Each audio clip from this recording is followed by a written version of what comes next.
Hello friends, आप सबका स्वागत है आपके अपने यूट्यूब चैनल फार्मा एमसीक्यू में। तो देखिए, आज हम बात करेंगे उड़ीसा में जो हमारा एग्ज़ाम होने वाला है 3 अगस्त। फाइनली आपको एग्जामिनेशन डेट मिल गई है। तो मैंने आपको पहले ही एग्जामिनेशन डेट के बारे में तो इन्फॉर्म कर दिया था, है ना। तो देखिए, अभी बच्चे कह रहे हैं कि मैम एग्ज़ाम की डेट आ गया तो बहुत डर लग रहा है, कैसे क्या करें। जब एग्ज़ाम की डेट नहीं थी तो बच्चे कह रहे थे मैम एग्ज़ाम की डेट ही नहीं है, पता नहीं एग्ज़ाम होगा या नहीं होगा, पढ़े ना पढ़े कुछ समझ में नहीं आ रहा है ना। तो मतलब कि किसी भी तरीके से सेटिस्फेक्शन नहीं है। जब एग्ज़ाम की डेट नहीं होती तो कहते हैं कि एग्ज़ाम की डेट नहीं है। एग्ज़ाम की डेट आने के बाद इनको ये हो रहा है कि मैम डर लग रहा है, समझ में नहीं आ रहा क्या पढ़े क्या ना पढ़े, बहुत टेंशन हो रही है, नर्वस हो रहे हैं हम तो, है ना। तो देखो भाई, टेंशन हो रही है तो मतलब कि ये पॉजिटिव साइन है। जो पढ़ता है ना उसी को टेंशन होती है ना। टेंशन तो बहुत ही मतलब कि पॉजिटिव साइन है कि आप पढ़ रहे हो, प्रिपरेशन कर रहे हो। देखो, आपका एग्ज़ाम है 3 अगस्त को, है ना। आज कितनी तारीख है? आज है 26 जून। 26 जून जून के आपके पास 4 डेज हैं, है ना। उसके बाद जुलाई के 31 डेज है। अगस्त का तो लगाओ ही मत, क्योंकि उसमें तो आपका एग्ज़ाम है ही 3 तारीख को स्टार्टिंग में है, तो इसमें तो कोई फ़ायदा ही नहीं है। मतलब कि इतनी लास्ट तक तो पढ़ते थोड़ा ना रहोगे, है ना। पढ़ना था जो पढ़ लिया पहले। तो ये अगस्त में 1 और 2 तारीख को मत पढ़ना, है ना। उस टाइम रिलैक्स करना बिल्कुल बस। ओके, तो ये 35 डेज है आपके पास। इस 35 डेज में आपने क्या करना है? देखिए, अभी देखिए 2 टाइप के बच्चे हैं। एक बच्चे ऐसे हैं जिन्होंने जो कह रहे हैं कि मैम हमने कुछ ही नहीं पढ़ा अभी तक, है ना, हम कहीं चले गए थे, एटसेट्रा एटसेट्रा, बहुत सारे एक्सक्यूजेज होते हैं बच्चों के पास में। दूसरे टाइप के बच्चे हैं जो प्रेपरेशंस कर रहे हैं कॉन्टिन्यूअसली, जब से वैकेंसी आई है ना। वो लगे हुए हैं, जुनून है उनके अंदर वैकेंसी एग्जाम क्रैक करने का। वो उस टाइम से प्रेपरेशन कर रहे हैं। उन्होंने उसी टाइम पे प्रेपरेशन स्टार्ट कर दी जब उनके पास ये वैकेंसी आई थी। चाहे वैकेंसी कम हुई है, कुछ भी हुई है, उन पर कुछ फ़र्क ही नहीं पड़ा। उन्होंने वो अपनी प्रेपरेशंस करते गए और आज जो है उनकी बहुत ही बढ़िया प्रेपरेशंस हो रखी है ना। वो बच्चे जुड़े हुए हैं मेरे साथ में, कोर्स में भी जुड़े हुए हैं, बाकी यूट्यूब पे तो जुड़े हुए हैं ही। तो उन्होंने अपने शॉर्ट नोट्स प्रिपेयर कर रखे हैं, चाहे वो मेरे नोट्स हैं या फिर उन्होंने खुद से प्रिपेयर कर रखे हैं, और प्रैक्टिस वो मेरे साथ कर रहे हैं, है ना। तो ये बच्चे हैं, इनको तो बिल्कुल सेफ जोन में है, कोई दिक्कत है नहीं, रिवाइज कर रहे हैं, बहुत बढ़िया तरीके से रिवाइज हो रहा है। अब ये बच्चे हैं, ये कह रहे हैं कि मैम नहीं पढ़ा, क्या करे, कहाँ से रिवाइज करे, कुछ ही समझ नहीं आ रहा कि कहाँ से स्टार्ट करे। इतने सारे सब्जेक्ट हैं, स्टार्ट कहाँ से करे। देखो भाई, तुम्हारे पास है कितने 35 डेज है। अगर चाहो, जुनून है एग्जाम क्रैक करने का, तो 35 डेज बहुत होते हैं। हमारा जो सिलेबस है डिप्लोमा का, है ना, तो आपके पास डिप्लोमा की बुक्स होंगी, है ना, तो उनको पढ़िए। देखिए आपने अगर नहीं पढ़ा तो आपके पास 35 डेज है। इसमें क्या करना है आपने? आपके पास अगर जुनून है ना एग्जाम क्रैक करने का, तो आप पढ़ोगे, आप पढ़ो और ज़्यादा पढ़ो। भाई, एक तो होता है कि आप नॉर्मली 2 से 3 घंटा पढ़ रहे हो, लेकिन अब अगर कुछ भी नहीं पढ़ा तो आपको टाइम तो डिवोट करना पड़ेगा ना। ज़्यादा पढ़ो, 4 5 6 7 घंटे भी पढ़ो, सिलेबस कवर करो आप, है ना। तो अपना और बुक्स में पढ़ो, साथ साथ में उसको हाइलाइटर जो होता है, फिर मार्किंग जैसे भी आपको सही लगे उसको हाईलाइट करते रहो, ताकि रिवीजन के टाइम पे वो आप रिवाइज कर सको, है ना। अदरवाइज आप जो है मेरा कोर्स जो है उसमें भी ज्वाइन हो सकते हो। उसमें मैंने आपको सारा जो है पीडीएफ की फॉर्म में जो भी मटेरियल हमारा जो जितने भी सब्जेक्ट्स हैं उनको मैंने शॉर्ट नोट्स बना के आपको पीडीएफ की फॉर्म में प्रोवाइड करा दिया है ना। तो आप वहाँ पर भी ज्वाइन हो सकते हो, जैसे भी आपको सूटेबल लगे। और बाकी यूट्यूब पे आप जो 5000 एमसीक्यूज़ की सीरीज मैंने चला रखी है, उसमें 4750 एमसीक्यूज़ हो चुके हैं। इनको रिवाइज करो। देखिए, अब आपके पास 35 डेज है, तो कोई दूसरा ऑप्शन तो है नहीं, है ना। बहुत ही जो आपकी बड़ी बड़ी किताबें हैं, है ना, जैसे कि उनको तो अभी पढ़ने का मतलब है नहीं। आप सिर्फ क्या करो, इतने दिनों में आप डिप्लोमा की किताबें हैं वो कवर करो, डिप्लोमा की बुक्स है पढ़ो। देखिए, एक बुक को मैक्सिमम 2 दिन दो, है ना, उसको मतलब कि पढ़ डालो और अपना हाइलाइटर से हाईलाइट कर लो, फिर उसको दोबारा से रिवाइज करो, अगेन रिवाइज करो, अगेन रिवाइज करो। ऐसे ही अपनी सारी जितनी भी 10-11 आपकी किताबें हैं पढ़ डालो, उन सारी की सारी किताबों को, है ना। मैक्सिमम 15 दिन में आपने सारी किताबें पढ़ लेनी है, हाइलाइटर से हाईलाइट कर लेनी है। और साथ साथ में एमसीक्यू प्रैक्टिस ना भूलना, एमसीक्यू प्रैक्टिस मेरे साथ में करते रहना। मैं यूट्यूब पे बहुत सारे एमसीक्यूज आपको अवेलेबल पहले भी कराए हुए हैं और अभी भी करा रही हूँ, है ना। तो वहाँ पर करिए और मेरे साथ लाइव जुड़िए, लाइव इंटरेक्शन करिए। वहाँ पर देखिए आपसे कितने क्वेश्चन सोल्व होते हैं। मॉक टेस्ट में अभी अपलोड कर रही हूँ यूट्यूब पे, उनमें देखिए आपको कैसे क्या क्वेश्चंस बनते हैं या नहीं बनते, है ना। और देखिए किताबों से अच्छा, मैंने हमेशा एक ही बात कही, किताबों से अच्छा कुछ भी नहीं है।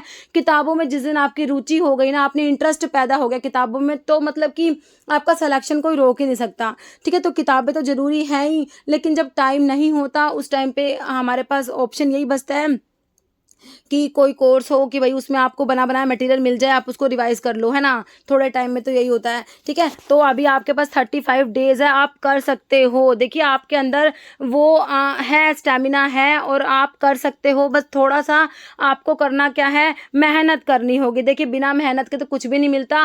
देखिए इस जो ये पढ़ाई है, इसको पढ़ के अपना एग्जाम क्रैक कर लो ना, जिससे कि दोबारा फिर ना दोबारा से वही चीज़ें ना पढ़नी पड़े। एक बार पढ़ो, अच्छे से पढ़ो, मतलब कि इतने बड़े तरीके से पढ़ो ना कि दोबारा आपको पढ़ना ही ना पड़े, हमारा एग्जाम क्रैक हो जाए, हमारी जॉब लग जाए, फिर क्या पढ़ना, फिर तो आपको ये सिलेबस छोड़ना पढ़ना पड़ेगा, है ना। तो देखिए इतने अच्छे तरीके से पढ़ लो। और जो इन बच्चों ने अभी तक प्रेपरेशंस कर रखी है, बुक्स में मार्क कर रखा है, मतलब कि बुक्स की तो अब उन्हें ज़रूरत है ही नहीं, क्योंकि उन्होंने अपने नोट्स, खुद के नोट्स प्रिपेयर, बहुत सारे बच्चे हैं मेरे पास मैसेजेस आते हैं कि मैम हमने सारे नोट्स बनाए हुए हैं, है ना। तो जो ऐसे बच्चे हैं तो वो अपने नोट्स जो है रिवाइज करते रहो, क्योंकि देखिए सिलेबस बहुत ज़्यादा होता है तो हम कुछ ना कुछ चीज़ें भूल जाते हैं। तो देखिए रिवीजन बहुत ही इंपॉर्टेंट है, तो रिवाइज पे रिवाइज, मतलब कि रिवीजन तो चाहिए ही, रिवाइज करते रहिए, है ना। और साथ साथ में एमसीक्यू तो प्रैक्टिस में आपको कराई रही हूँ, उसमें तो कोई दिक्कत है ही नहीं आपको, है ना। तो अब बच्चे कह रहे थे मैम इम्पोर्टेंट बताओ किसमें क्या इम्पोर्टेंट है। वैसे तो सब कुछ ही इम्पोर्टेंट होता है कि भाई ये आपका गवर्नमेंट एग्जाम है, कुछ नहीं कर सकते, कुछ भी आ गया तो आप वहाँ पे ये थोड़ा ना कहोगे कि ये तो हमारे सिलेबस में नहीं था, ये आ गया, ये तो हम क्या करें, ऐसा तो नहीं होता, है ना। तो वैसे तो आपका कुछ भी आ सकता है, जैसे कि आपके सिलेबस से के रिगार्डिंग, है ना। तो देखो जैसे कि आपका कोलॉजी, फार्माकोलॉजी में क्या करो, क्लासिफिकेशन पढ़ लो। फार्माकोलॉजी का क्लासिफिकेशन तो आपको टिप्स पे होना चाहिए। जिस दिन आपको फार्माकोलॉजी का क्लासिफिकेशन याद हो गया ना, इतना कॉन्फिडेंस डेवलप हो जाएगा ना आपको अपना फार्मेसी में, है ना। क्योंकि फार्मा जो कोलॉजी है ये बहुत ही इंपॉर्टेंट सब्जेक्ट है हमारे फार्मेसी का। तो जिस दिन आपने फार्माकोलॉजी अच्छे से कर लिया, फार्माकोलॉजी में भी फार्माकोलॉजी का क्लासिफिकेशन बहुत ज़्यादा इंपॉर्टेंट है। फार्माकोलॉजी का अगर आपने क्लासिफिकेशन कर लिया ना, तो आपकी 80% तक फार्माकोलॉजी कंप्लीट हो जाएगी। क्योंकि देखिए बहुत सारे क्लासिफिकेशन से आपके मैकेनिज्म ऑफ एक्शन क्लियर हो जाएंगे, बहुत सारे क्लासिफिकेशन में आपके ड्रग के यूजेस क्लियर हो जाएंगे, है ना। क्लासिफिकेशन कंप्लीट कर लिया, उसके बाद मेन ड्रग के मैकेनिज्म ऑफ एक्शन जो क्लासिफिकेशन में नहीं आए, बच गए, वो देखो, है ना। इंपॉर्टेंट ड्रग के साइड इफेक्ट हैं, जैसे कि आपकी क्लोरमफेनिकोल ग्रे बेबी सिंड्रोम करा देती है, मेटफॉर्मिन लैक्टिक एसिडोसिस करा देती है, और आपका जैसे कि ये वैनकोमाइसिन रेडमैन सिंड्रोम करा देती है, स्टैटिन्स रैप्डोमायोलिसिस करा देते हैं, है ना। तो इस टाइप से जो आपके इंपॉर्टेंट एडवर्स इफेक्ट हैं वो देखो, वो पढ़ो, मैकेनिज्म ऑफ एक्शन पढ़ो, और क्लासिफिकेशन तो इम्पॉर्टेंट है ही, है ना। यूजेस तो आपके क्लासिफिकेशन से ही बन जाएंगे कि ड्रग किस में यूज़ होती है, ठीक है। तो ये सब आपको फार्माकोलॉजी में पढ़ना है। इतना पढ़ लिया तो फार्माकोलॉजी मतलब कि आपका बहुत ही बड़े तरीके से प्रिपेयर हो जाएगा। कोलॉजी के बाद कोग्नोसी, देखिए कोग्नोसी में मैंने आपको टेबल्स प्रोवाइड करी हुई है ना। तो कोर्स वाले बच्चे हैं तो उनके पास तो PDF की फॉर्म में है वो टेबल्स। बाकी यूट्यूब पे भी मैंने फार्माकोलॉजी की कोग्नोसी की प्लेलिस्ट देखो, उसमें मैंने वीडियोस डाले हुए हैं। और ये जो 5000 MCQs वाली प्लेलिस्ट है ना, इसमें आप कोग्नोसी के वीडियोस देखो। कोग्नोसी के वीडियोस जो हैं मैंने सारे टेबल्स ना इसमें डिस्कस करे हुए हैं, तो फार्माकोग्नोसी के वो टेबल्स देख लो, एल्कलॉइड्स के, ग्लाइकोसाइड्स के, टेनिन्स के, रेजिन्स के, वोलेटाइल ऑयल्स के, और आपके जितने भी कार्बोहाइड्रेट के ड्रग, मतलब कि इंपॉर्टेंट ड्रग्स के मैंने आपको उसमें सोर्स है, फैमिली है, केमिकल कॉन्स्टिट्यूएंट है, यूज है, ये सारे, और जो सिनोनिम्स हैं सारे प्रोवाइड करा रखे हैं, है ना। कोग्नोसी के लिए ये टेबल्स पढ़ लो। और साथ में जो टेस्ट हैं, कोग्नोसी के टेस्ट ना भूलना, बहुत इंपॉर्टेंट है। कोग्नोसी के टेस्ट है ना, ये सारा जो है आपने पढ़ना है कोग्नोसी के लिए। इतना पढ़ लोगे तो मोर देन सफिशिएंट है, आपका बढ़िया तरीके से जो है हो जाएगा, ठीक है।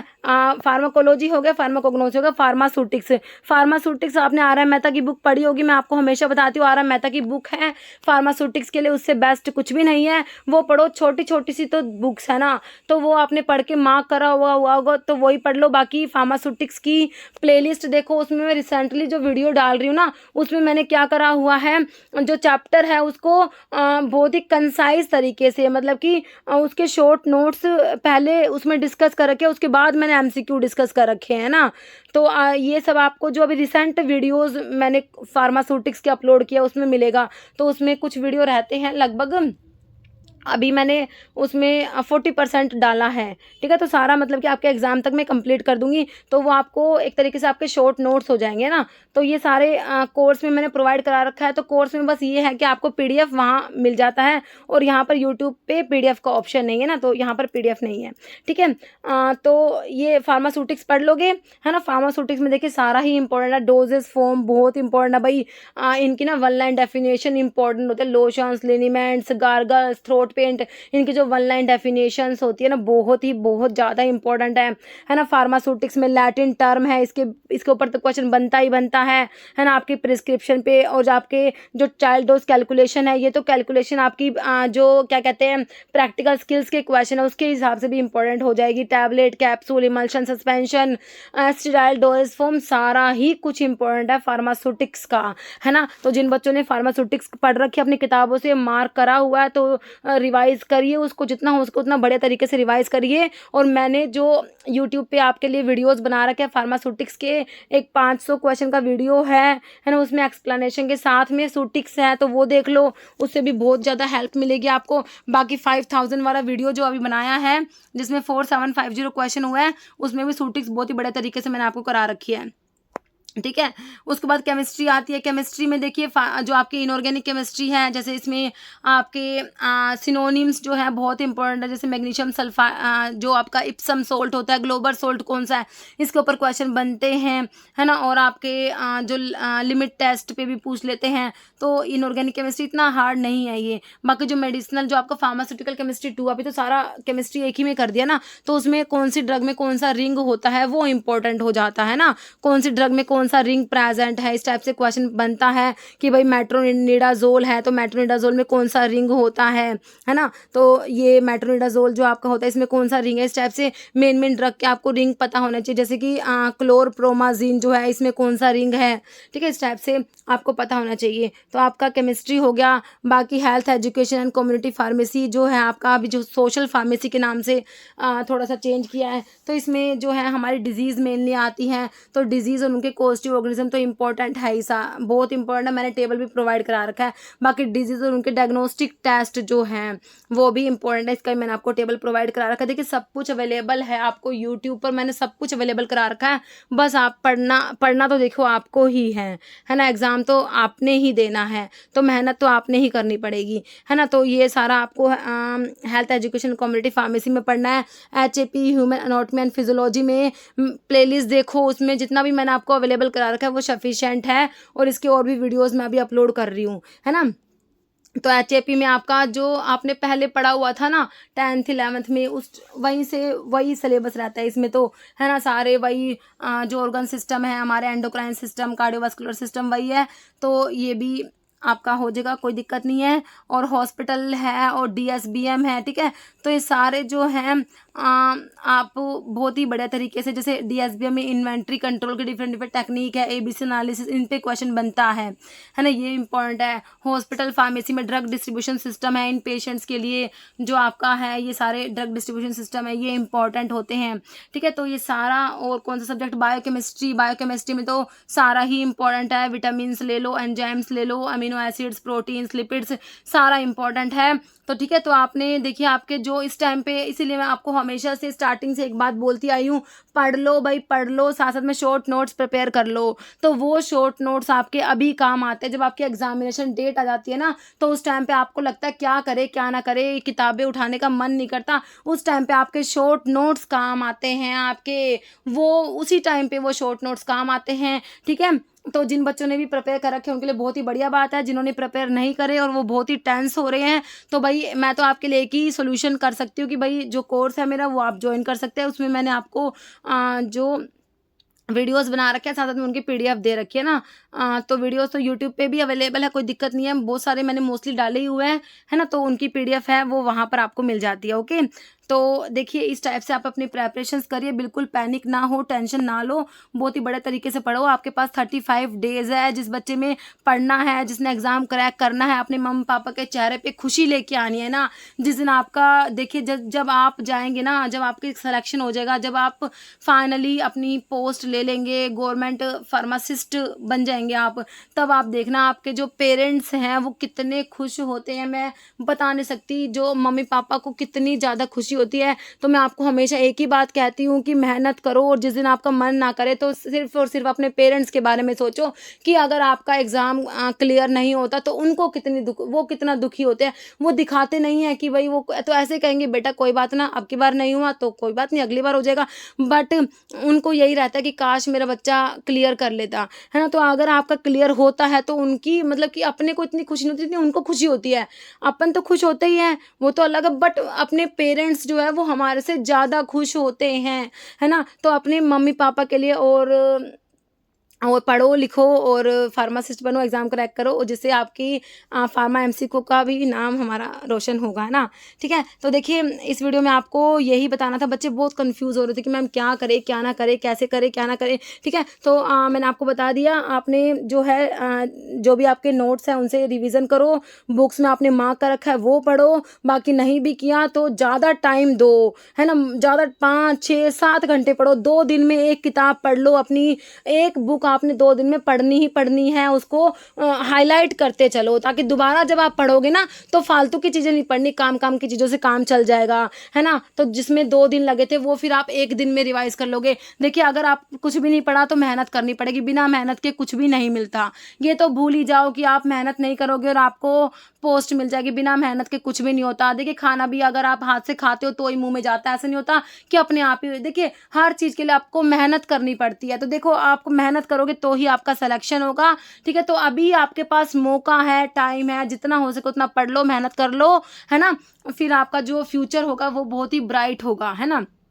अभी पढ़ोगे, अभी रातें काली कर करके पढ़ लो, मतलब कितना अच्छे से पढ़ लो ना कि आपको दोबारा पढ़ना ही ना पड़े। ठीक है, तो अभी मेरे हिसाब से आपको समझ आ गया कैसे क्या आपने प्रिपरेशंस करनी है। फिर भी कोई डाउट होता तो आप कमेंट कर सकते हो, मैं फिर से दूसरा वीडियो ले आऊँगी। और प्रैक्टिकल स्किल्स के 25 क्वेश्चंस आने हैं, तो उसके लिए मैं वीडियोज़ वैसे मैंने डाल दिए हैं। अभी भी डाला था एक 1 आवर का वीडियो, 1 घंटे का, और भी वीडियो मैं इसके लिए अभी काम कर रही हूँ। मैं प्रैक्टिकल स्किल्स के ही क्वेश्चन बना रही थी, फिर मैंने देखा बच्चों के बहुत सारे मैसेजेस आ रहे थे कि मैम 3 अगस्त को एग्ज़ाम है, हमें समझ में नहीं आ रहा। तो मुझे लगा बच्चों को ना एक वीडियो बना के बताना चाहिए कि बच्चे बहुत कंफ्यूज हो रहे हैं। ठीक है, तो अपना अच्छे से पढ़ो, और कुछ भी समझ में नहीं आता तो मेरी 5000 वाली प्लेलिस्ट है ना, तो उसको ही रिवाइज़ कर लो।